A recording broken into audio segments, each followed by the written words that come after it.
Baru-baru ini, dua ustadz heboh karena makanan daging rendang babi. Sindiran uah soal rendang babi dibahas atau dibalas Gus Miftah.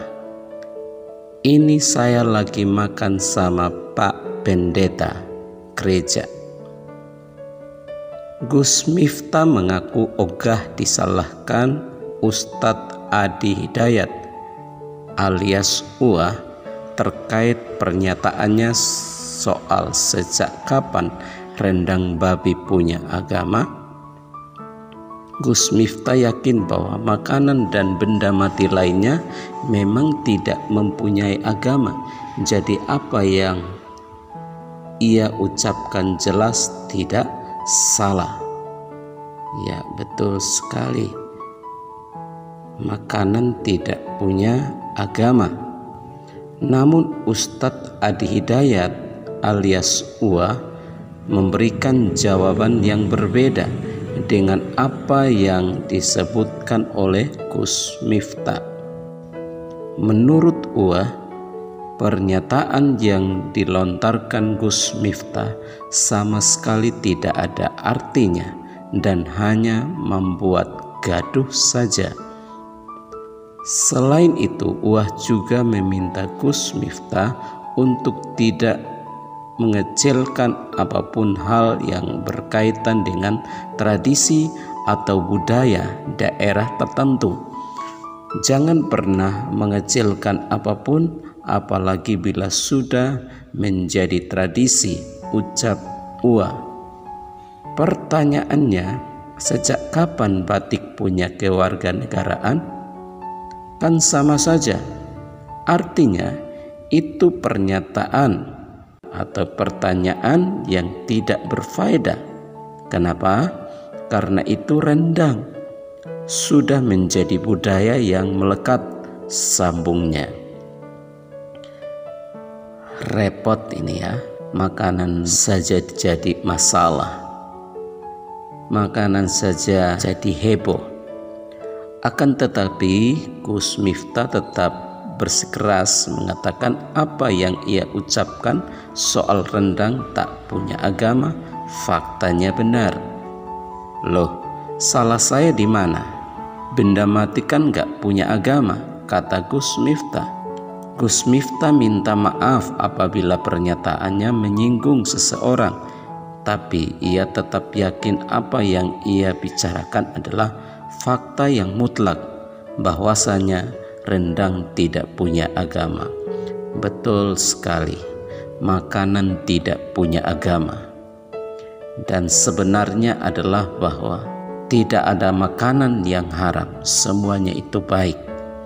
Yang haram adalah perkataan kotor, perbuatan jahat, terorisme, menginginkan milik orang lain, itu haram.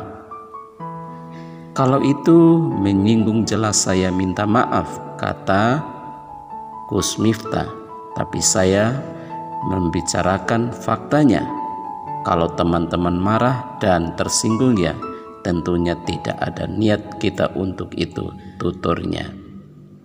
Ya benar, jelas saya minta maaf kalau kemudian apa yang saya sampaikan itu dianggap menyinggung mereka, lanjut Gus Miftah. Setelahnya Gus Miftah menganalogikan bahwa ada makanan namanya nasi mandi yang juga bisa dikonsumsi oleh orang non-muslim. Gus Miftah mengaku dirinya sampai makan bareng nasi mandi dengan para pendeta gereja. Bagi orang Kristen, makanan itu tidak menjadi masalah, dan sahabat Eva Kreatif sepakat dengan Gus Miftah bahwa makanan tidak punya agama selagi masih dikatakan higienis, bersih, dan sehat, semuanya boleh dimakan. Saya sampaikan fakta, kata Gus Miftah, bahwa makanan itu tidak punya agama, bahwa nasi mandi yang terkenal di Arab orang non-muslim atau orang non-Islam pun juga bisa makan nasi mandi, ujar Gus Miftah. Ini saya di dalam lagi makan sama Persatuan Gereja Indonesia atau PGI. Pak Pendeta di dalam, tutupnya.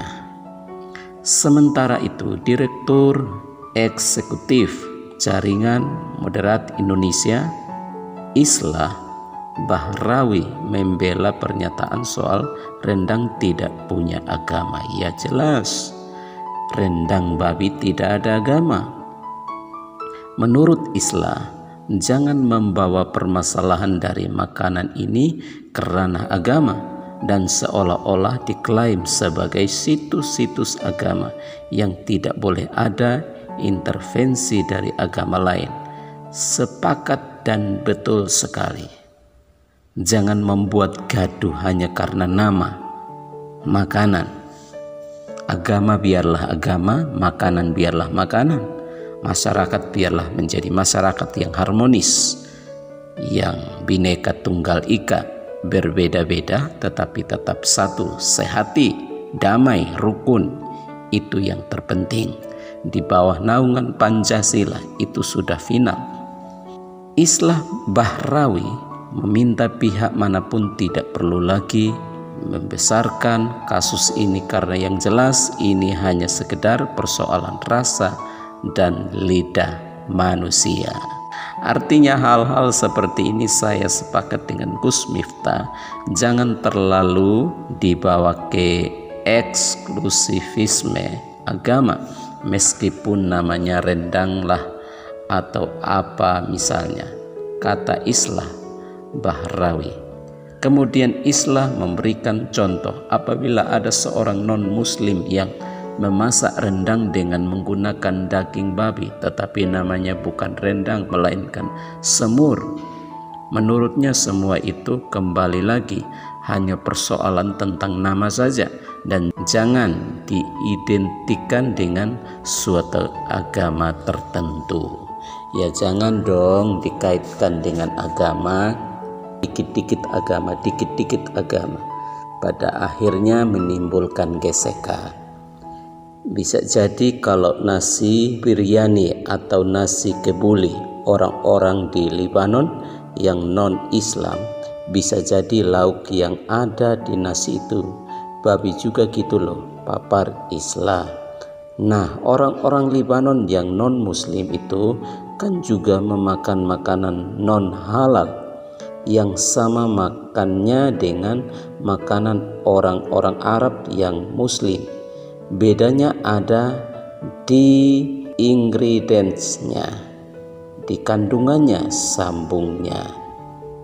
Lebih lanjut, Islah melihat persoalan ini adalah tentang edukasi dan open-minded alias keterbukaan berpikir manusia. Betul, manusia bebas berpikir, bebas berkomentar.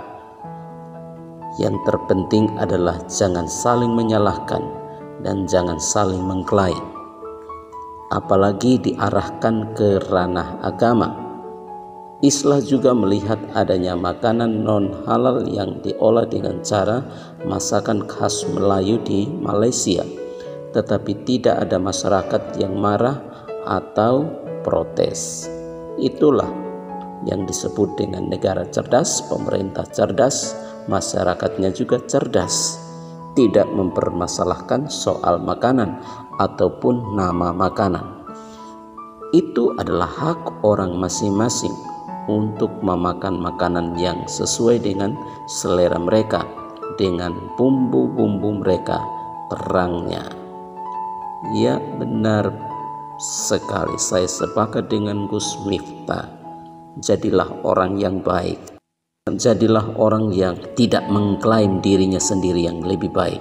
Pandangannya itu selalu baik dan benar. Belum tentu apa yang baik bagi saya belum tentu baik bagi orang lain. Demikian apa yang baik bagi orang lain belum tentu baik bagi saya. Jadi yang terpenting adalah saling menghargai, saling menghormati. Jikalau seseorang menganggap pendapatnya lebih benar, ya sudahlah, simpan kebenaran itu dalam hati tanpa harus memaksa orang lain untuk mengikuti kehendak Anda. Kiranya masalah rendang babi ini tidak menjadi masalah yang terlalu besar dan rumit, tetapi kita semakin bersatu dan tidak menggunakan makanan atau nama makanan untuk menyalahkan orang lain. Tuhan memberkati. Apabila ada komentar, silahkan tinggalkan di bawah video ini. Apa pendapat Anda tentang masalah ini? Terima kasih.